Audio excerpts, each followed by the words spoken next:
episode of Learn with Tridib.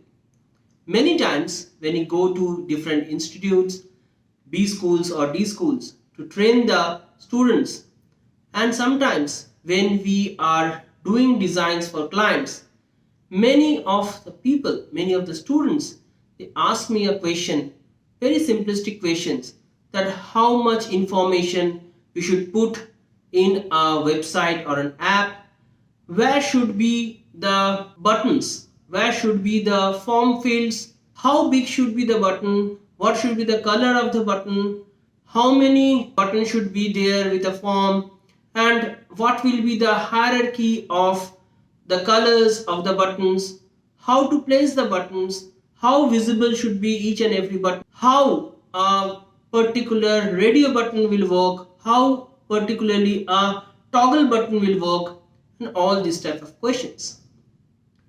See, there is no magic to it, but there is, or rather there are specific rules to the game. There is a proper psychology behind each and every elements where they are placed and how your user will react to it. So in this episode, I am going to cover one of the biggest and most important aspect of UXD, that is psychology behind UXD. What are the rules that govern how a button will be placed, how big the button will be there, what are the hierarchy of buttons, how a tabbed browser should be made, how a toggle button should be there, how big the font should be there, how much content I should put in a website or an app. All these answers will be given very clearly. So before we deep dive, a gentle request to like, share and comment on this video. And if you are new to this channel, kindly subscribe to the channel and hit the bell icon so that you can get all our upcoming notifications. So without much ado, let's get started. So here it goes, making UXD useful and relevant. How to separate the meaningful from the crap. I'm Tridib Ghosh. I'm the founder and CEO of Chlorosynth. I'm a certified UXD expert, professional design thinking practitioner, visual thinker and storyteller, YouTuber with the handle @learnwithtridib. I'm an Instagram influencer, goes with the handle Tridib Ghosh. Let's understand the psychology behind designing better products and services. Let's deep dive. Let's explore the laws of UX. The first law is Jakob's law. Jakob's law was coined by Jakob Nielsen, a user advocate and principal of Nielsen Norman Group or NN Group, which he founded with Dr. Donald A. Norman, former VP of Research at Apple Computer. So Jakob's law states that users spend most of their time on other sites. This means that users prefer your site to work the same way as all the other sites they already know. Seems complicated? Not at all. Let me explain the key takeaways. Very simply put, it says that your users are not only visiting your website, they are also visiting similar website, a type of site that you are also building. So by visiting other competitors' site or other similar platform sites, they have already got a mental model in themselves. They know where to find certain buttons, they know where to find certain navigation link, they know how to filter through the navigation link, and they also know how to select product or services from the website. While coming back to your site, they exactly expect the same experience. I'm not talking about the interface design. You can create as beautiful interface that you can do, but don't keep elements relevant information, relevant elements of your website in experimented mode so that they won't find when they are searching those things in the entire user journey. They transfer their expectations that they have built around other familiar products to another that appears similar. So if you are a e-commerce based website and they have seen other e-commerce websites, they will expect that your e-commerce website will behave the same way as the other websites does. By leveraging existing mental models, we can create superior user experiences in which the user can focus on the task rather than on learning new models. If you are in an e-commerce business, always create user experience which is familiar to other businesses, online businesses of same type. Don't let a lot of experimentation in your user interface. That will take a lot of time from the users to find the relevant links and filters and products from your site. As time goes, they will get frustrated and they might leave your site without even taking any action. When making changes, minimize discord by empowering users to continue using a familiar version for a limited time. That means if you have just started the website, give some time and empower your users to be familiarized with the interface for a limited time period. When they have familiarized, then slowly you can experiment with the user interface because they already know your product and your brand. Let us understand how we create these user interfaces like we create in the real world. In the real world, we are accustomed of various type of switches and buttons, whether it is a toggle button or a switch button or a press button. We try to replicate the same thing in our online experiences also. And that's the reason we have checkboxes, we have radio buttons, and we have switches. So if you see the left-hand side, it is the electrical control panel elements, courtesy Jonathan H. Ward. And the right-hand side, we have a typical Google material design form elements. Let us now consider YouTube's interface. When YouTube decided in 2017 that they will be changing their interface, if you see compared to their older design, they have not changed the structure very much. What they have done, they have kept the same left element in both the before and after design. They have kept the logo at the top. What they have done, they have reduced the logo so that you have more breathing space, more white spaces surrounding. If you see the search field is still at the top, but over here it has been subdued but using gray colors and very thin borders so that it's not overpowering. In the right hand side, they have still kept the recommended thumbnails and other thumbnails, but they have reduced the number of thumbnails that you can see, and they have introduced a lot of white spaces.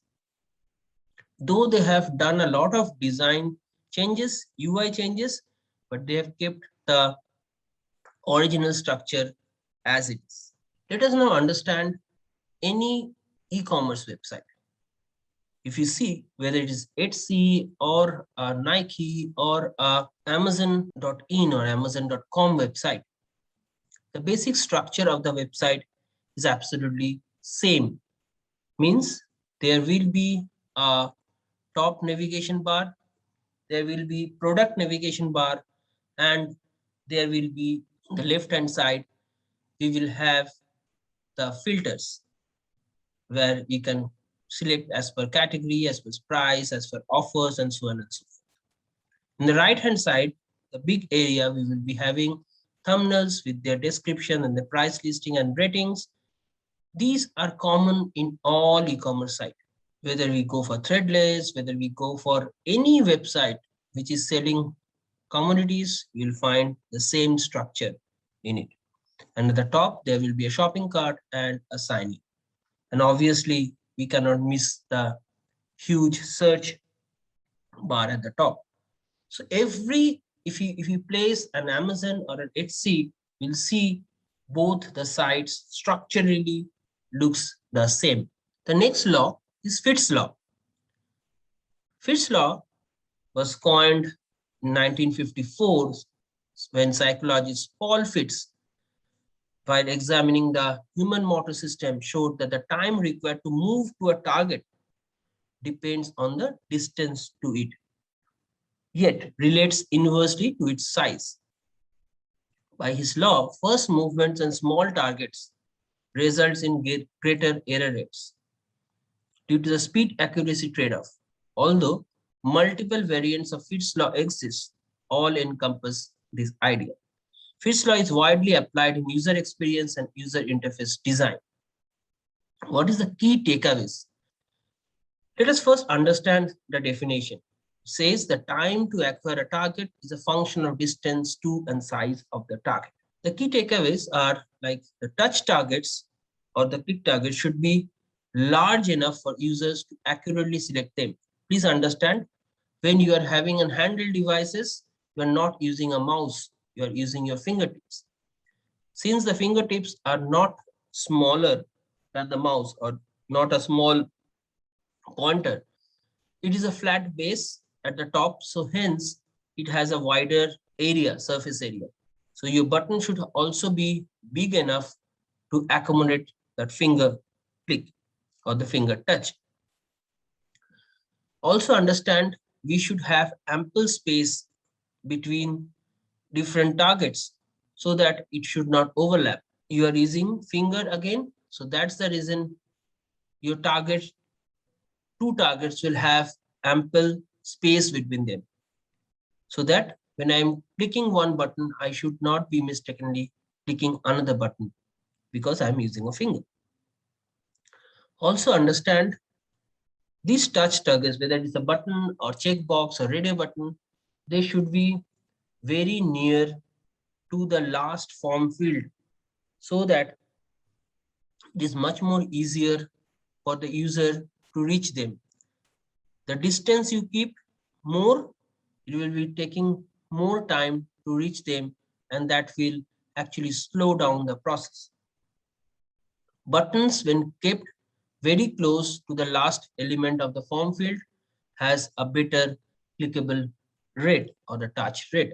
So this particular diagram is quite complicated in the very first way. I don't want to complex your life in that way. So let us understand this diagram a very easy way.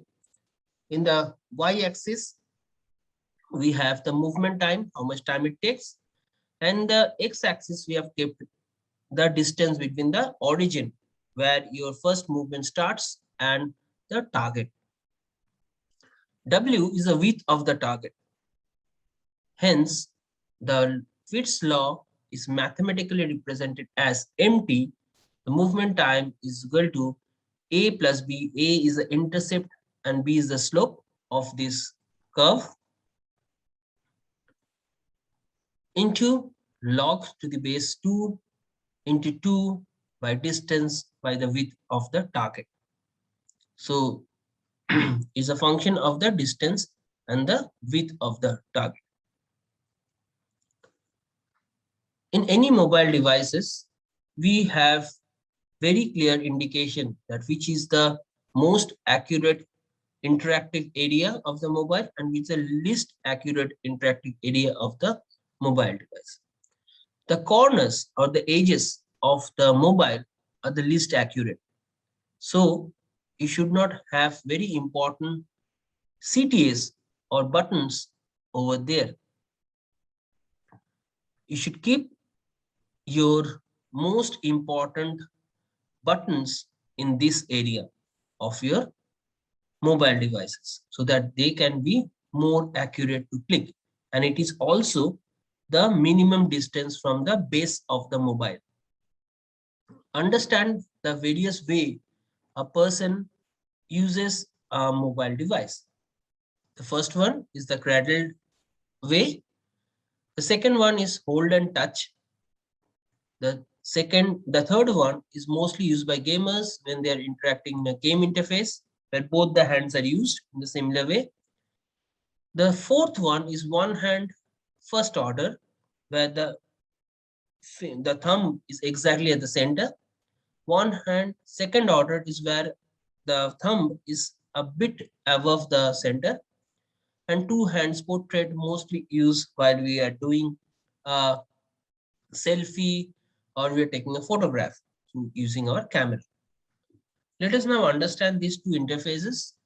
Both are forms. In one, we have the submit button in a big size and very near to the last form field. In the second one, we have a smaller submit button and it is farther away from the last form field. Fitt's law states the interaction for the first one will be much more faster for the user than the interaction in the second one. Hicks law. The third law is Hicks law. Hicks law or the Hick-Hyman law is named after a British and an American psychologist team of William Edmund Hick and Ray Hyman. In 1952, this pair set out to examine the relationship between the number of stimuli present and an individual's reaction time to any given stimulus. Hicks law states that the time it takes to make a decision increases with the number and the complexity of choices. That means, very simply put, if you have too many choices, if you have too many complex choices, obviously your decision time will increase. The key takeaways are minimize choices when response times are critical to increase decision time. Break complex tasks into smaller steps in order to decrease cognitive load. Avoid overwhelming users by highlighting recommended options. That means whenever you have highlighted certain steps or options, users are bound to go and click on those highlighted terms. But use highlight in a very sparing mode, because if you make the entire interface cluttered with highlighting things, people will again get confused. So more the confusion, more the decision time will increase. Use progressive onboarding to minimize cognitive load for new users. So if you ask a new user to register to a site by filling a 25 field form, they are definitely not going to do it. Give them small step-by-step actions so that they can fill the entire 25 fields in a staggered way. Be careful not to oversimplify also, so that the entire interface becomes a point of abstraction. Now let us understand this mathematical equation. RT is equal to A plus B log 2 into N, a function of N, where RT is the reaction time, N is the number of stimuli present, number of option presents, and A and B are arbitrary measurable constants that depend on task that is to be carried out and conditions under which it can be carried out. Number of tasks and number of conditions with which this work can be carried out.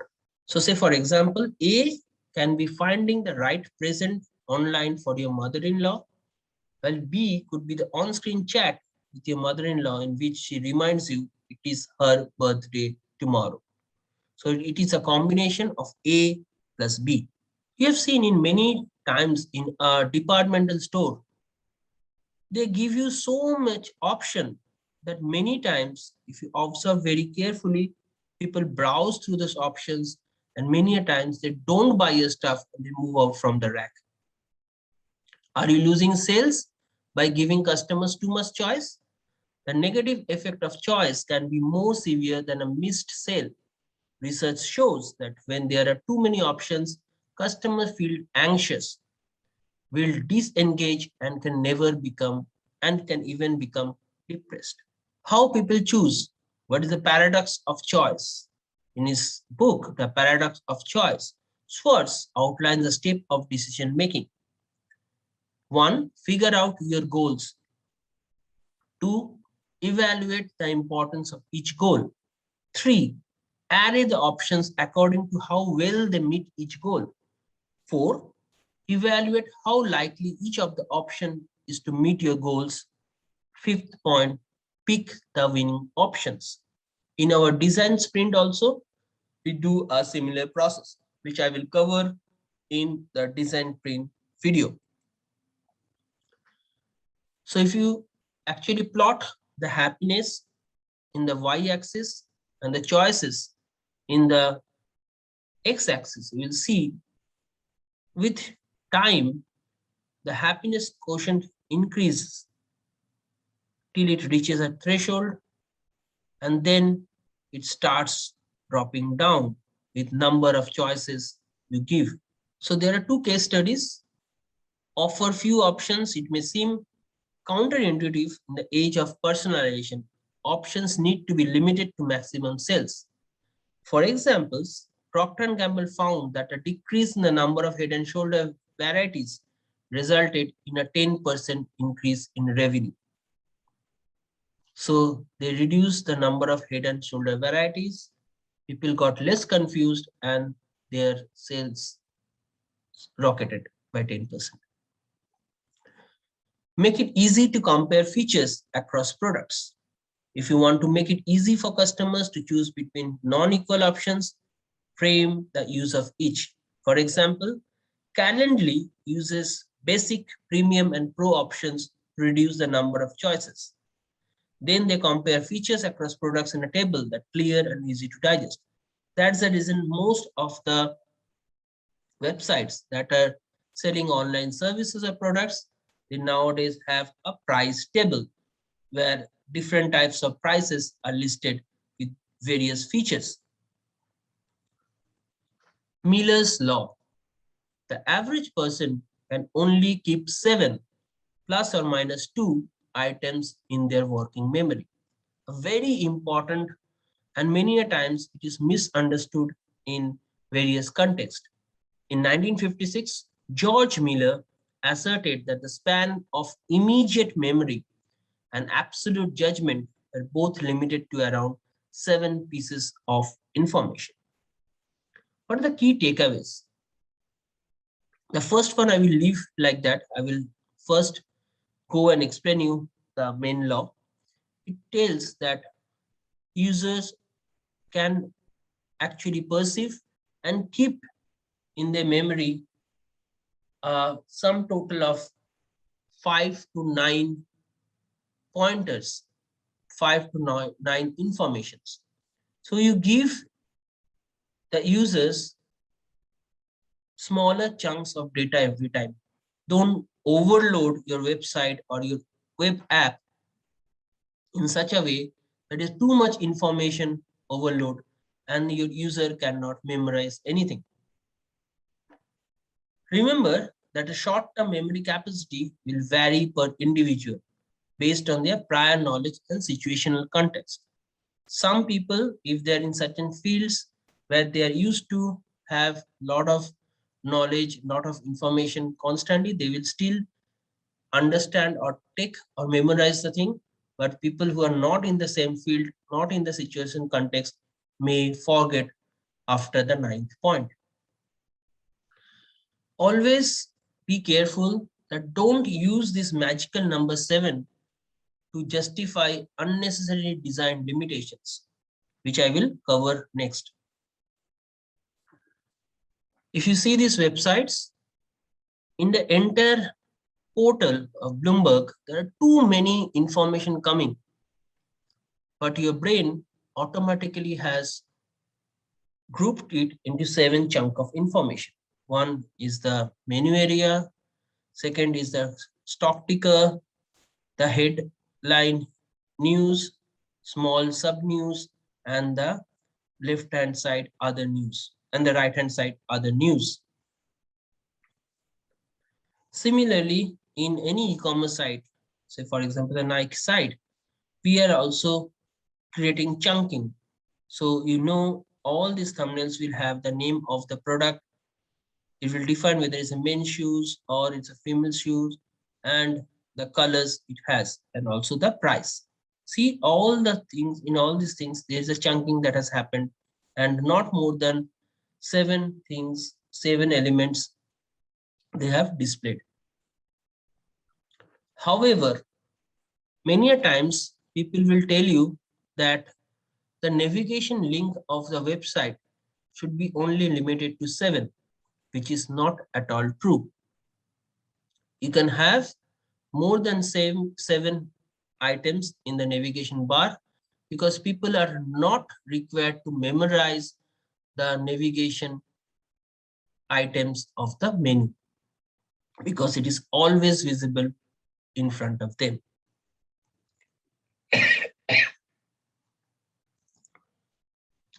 Postel's law, a Postel's law.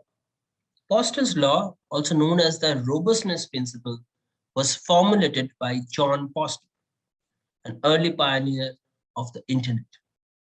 The law is a design guideline for software, specifically in regard to TCP and networks, and states TCP implementation should follow a general principle of robustness by conservative in what you do, be liberal in what you accept from others. So the law goes as be liberal in what you accept and conservative in what you send. What does that mean? In simple terms, it tells you that give your users multiple ways of inputting their data points. But when you are sending the data as information, or you're consuming the data as information, be very conservative in whatever ways you are sending it. The key takeaways are: be empathetic to, flexible about, and tolerant of any of the various actions the user could take or any input they might provide. Anticipate virtually anything in terms of input, access, and capability while providing a reliable and accessible interface. It can be just your eye tracking, it can be your face recognition, it can be finger biometric recognitions, and so on and so forth. You need not to always give an input form for the users to enter into an app or get some information out of a web app or any other application. The more we can anticipate and plan for in design, the more resilient the design will be. The fourth one is accept various input from users, translating their input to meet your requirements, defining boundaries for input, and providing clear feedback to the user. The last point is extremely important. In whatever way you are taking input from the users, you should also give clear feedback to the users. So if you see in this one, it is a face tracking, and you can just enter the app. That is a way any iPad or any Apple devices either use a Face ID, or it can take your thumb impression as the ID. If you also see, few years back, Google search was only with a search icon. Now you can see that there is an audio device, audio icon that has come over here, where you can also use your voice to ask the Google Assistant to search for any terms. So basically, to make the long story short, Postel's law dictates that computers should be robust enough to accept varying type of human input and not make sense of it, but also process it into a computer readable format. There can be done in a variety of ways, but perhaps the most exciting are the ones that require least amount of effort, like the Apple's Face ID, no need to input username and password all the time to unlock a device. There are other laws, rules, and effects which we should also know. The first one is peak end rule.